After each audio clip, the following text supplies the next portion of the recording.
Okay, so with this in hand, how do we write out the shape function, the basis functions, right? So again, let me now draw this, and again, because I'm going to draw the basis functions here, I'm going to draw this triangle, though it is of course the same triangle I had in the previous slide. I'm drawing it now in perspective view.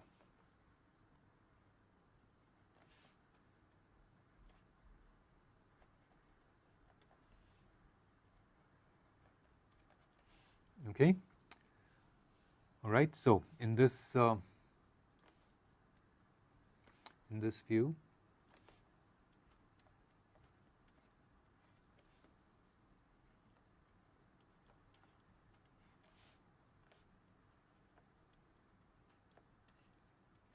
okay, I'm going to first write out the basis functions and then sketch them out. Remember, this is a equals 1.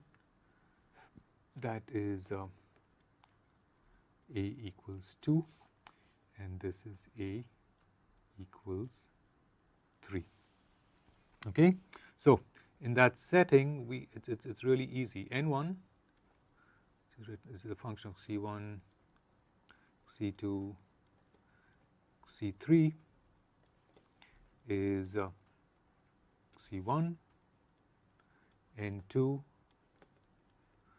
is C2, N3 is C3. Okay, and in particular, it is the convenience of writing out these basis functions in this manner, in this so to speak completely symmetric manner, that also motivates the definition of the third of these coordinates C3, even though the span of the space is just 2.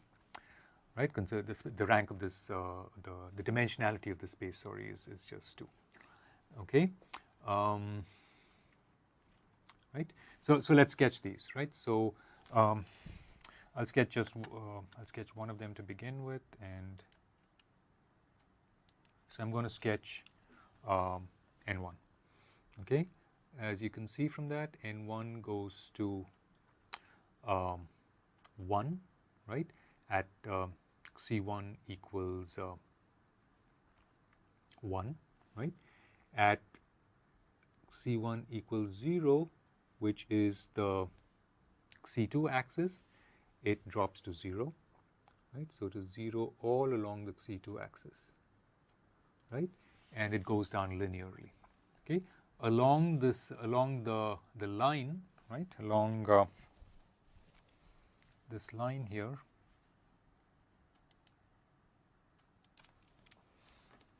right,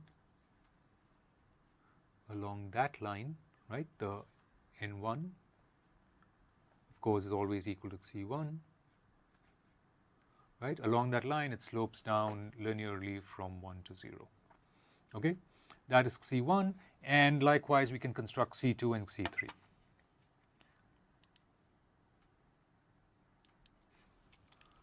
C2 is 1 there, slopes down linearly to 0 at the other two nodes, right? That goes down to 0, right? And likewise, C3 or N3, sorry, is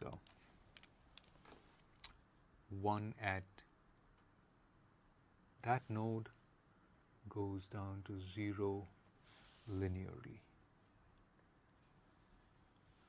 Okay.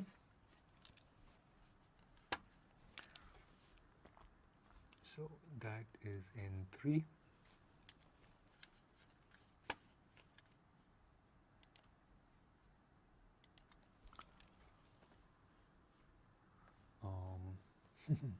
Where should I write? Okay, N2 is that basis function, and N1 we've already, sorry, N1 I wrote in green, N1 I drew in green.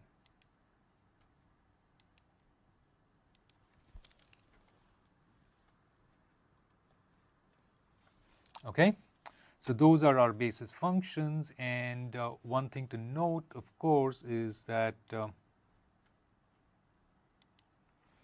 you will have observed that I refer to these basis functions as being linear rather than bilinear. Okay, and it should be completely clear why, right? They are indeed just linear, not bilinear. Okay, so that's it. Once we have these basis functions, everything proceeds just as before. We just need to pay attention to the fact that the number of nodes in our element is not 4. Okay, even for the simplest of these of this class of elements, it's not 4, it's 3. And we can go ahead and construct our entire finite element formulation. One can go on to higher order triangular elements also. There are quadratic triangular elements which involve mid-side nodes as well, and it's one can define the basis functions for them also as an extension of what we've done here. I'm not going to get into it because really if you do need quadratic triangles, you are probably better off just using quadrilaterals, bilinear quadrilaterals anyway. Okay, so these elements have certain advantages.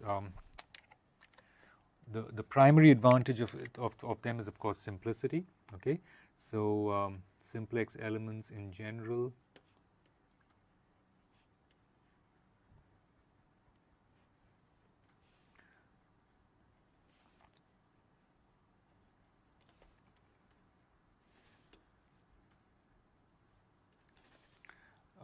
they're simpler than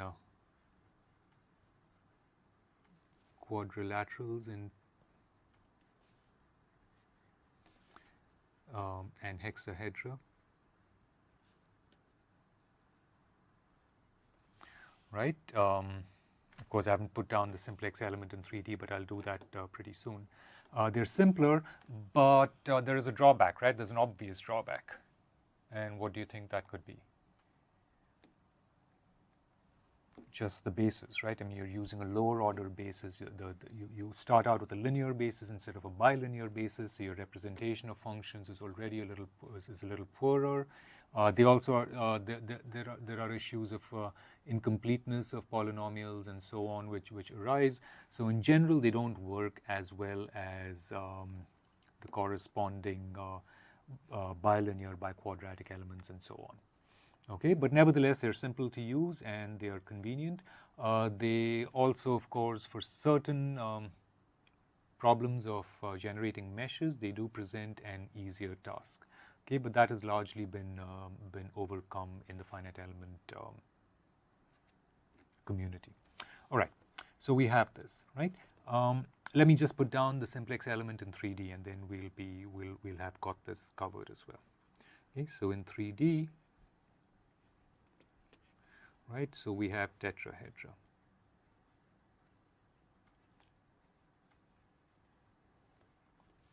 Okay, so a general element in the physical domain may look like that.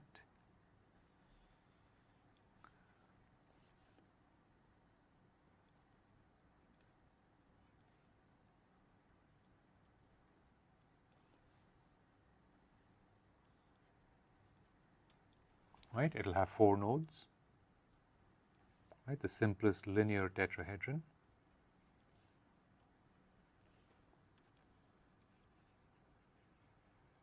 Right, I'm showing you the simplest linear tetrahedron. So this would be our omega E, and it would be constructed, as you may imagine, from a parent domain, right, which is also in 3D. But it is a tetrahedron in 3D, right? The sort of a right tetrahedron in 3D. So it is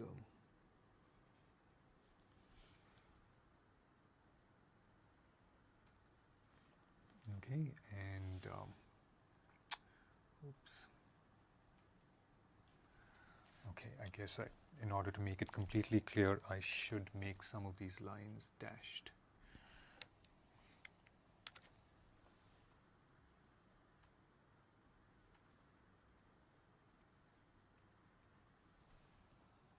Yep, that's really the only line I needed to make dashed. Okay, so So the coordinate directions would be xc1, xc2. Now we would properly have a xc3 coordinate dimension, right? Our nodes, and here in the physical domain we may have numbered them as whatever, a equals 1, 2, maybe 3 and 4, right? What happens here is that we have 4 nodes, of course, right?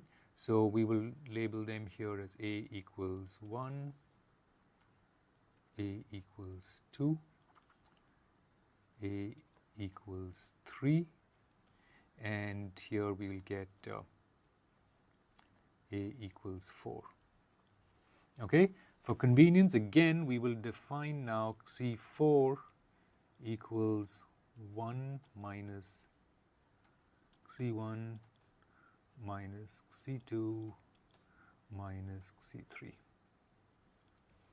Okay, right, using the same sort of idea. In that case we use this idea of area coordinates. Now we can, I guess, effectively call them volume coordinates, right? But the idea is the same.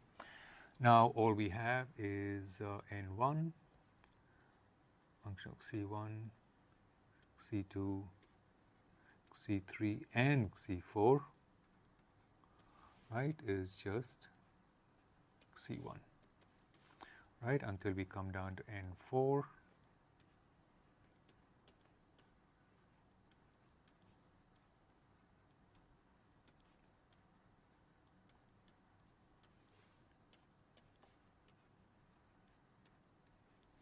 And that's it, right? We just go ahead, we construct, we now know that the simplest of our basis functions is linear. There are 4 nodes to the element, 4 degrees of freedom. We just go ahead and construct our entire finite element formulation just as before. Okay, calculation of derivatives and everything is straightforward. One remark I could make is that now when we work with linears,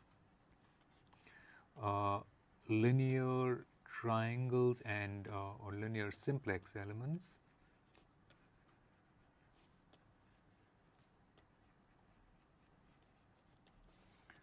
lead to what is the order of any gradient now of our basis functions, and therefore and the order of our representation of any gradient field. It's constant, right?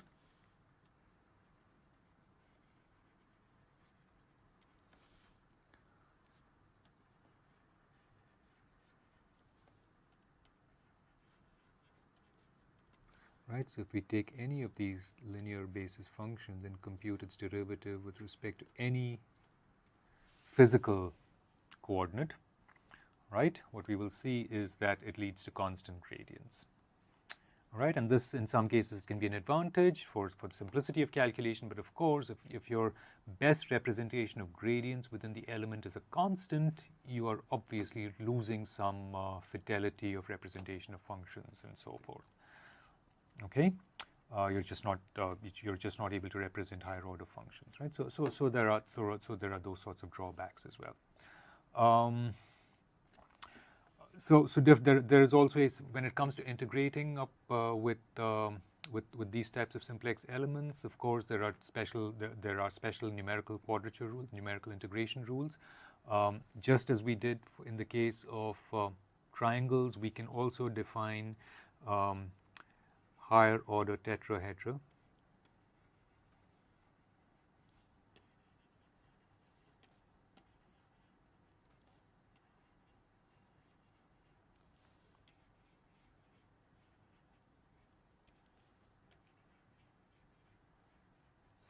Okay, just as we do for triangles, right? And one can construct the triquadratic, sorry, not triquadratic, quadratic tetrahedra, or cubic tetrahedra, and so on. One can also define that there are numerical quadrature or numerical integration rules defined for them.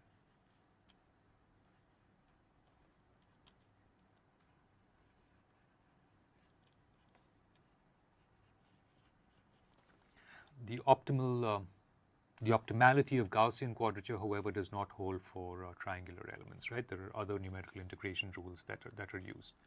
So Gaussian quadrature is no longer optimal.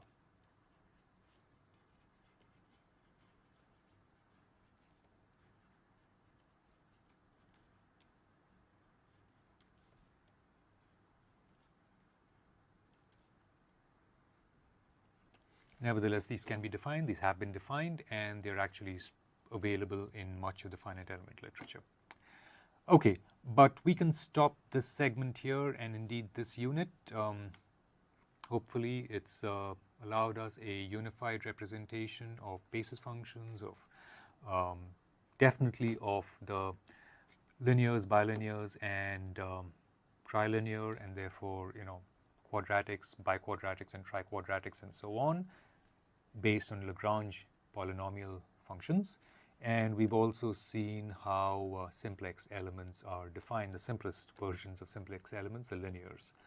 We also saw in the course of this unit the extension of quadrature to 3 dimensions, for two and 3 dimensions for basis functions that are constructed from Lagrange polynomials. All right, we'll end the segment here. When we return, we'll start up a new unit.